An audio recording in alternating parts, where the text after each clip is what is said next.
Di kaya pagtagal ng gamit namumula at maninipis ang balat sa muka? So, hi po mga ka-Diyosa and good morning. So, sige sagutin natin ang question na ito. Ang sabi niya ay, kapag daw ba gumamit tayo ng SCD Peeling Skin Lotion sa ating muka ay katagalan daw ba, hindi daw ba ito namumula or numinipis yung balat ng muka?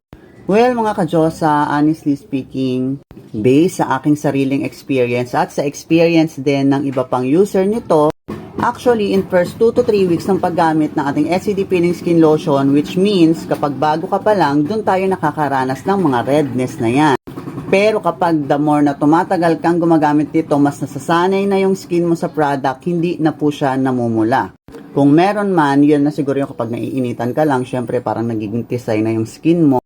And again, tulad ng sabi ko sa inyo ng paulit-ulit, since 2018 ay gamit ko na po ito with proper usage. Kasi nga, hindi siya pwedeng tuloy-tuloy na gamit. Dapat at least after 2 months, nagpapahinga tayo ng 2 to 3 weeks pataas para at least tumitibay ulit yung balat natin.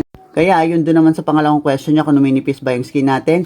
Yes, too much skin exfoliation, syempre peel siya ng peel, may possibility na numipis talaga yung top layer ng skin natin. Kaya nga po, palaging ina-advise, pag gagamit tayo ng mga exfoliating product or rejuvenating product na katulad ng SCD Peeling Skin Lotion ay hanggang 2 months lang po. And then after 2 months, ay nasabi ko na pala parang redundant, magpapahinga ka nga lang, at least 2 to 3 weeks pataas kasi yun yung duration para tumibay ulit yung skin natin. And then when it comes to maintenance product, ano po ba yung pwede natin gamitin? Marami po akong video. Please visit my TikTok account. Basahin lang po sa title ng video. Makikita nyo po dyan yung tukol naman sa ating maintenance set after using SCD Peeling Skin Lotion. And to end this video mga ka-Diyosa, I will show you my face dito siguro sa labas para makita nyo din kung talaga bang namumula ba siya.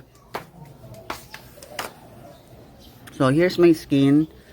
Nasa labas ako ngayon. So, ganyan yung itsura niya. Hindi po siya namumula and ito yung sa braso ko. Hindi po siya yung katulad na ibang rejuvenating product na kapag katagalan mong ginagamit para nagtutusino na yung mukha mo. Dito naman po, baliktad. Sa unang mga linggo mo lang yan ng paggamit, kapag new user ka and then katagalan, doon naman nawawala na yung redness. Kasi mas nasasanay na yung skin natin at mas nakikita nyo na lang yung kinis at talagang epekto niya sa skin natin.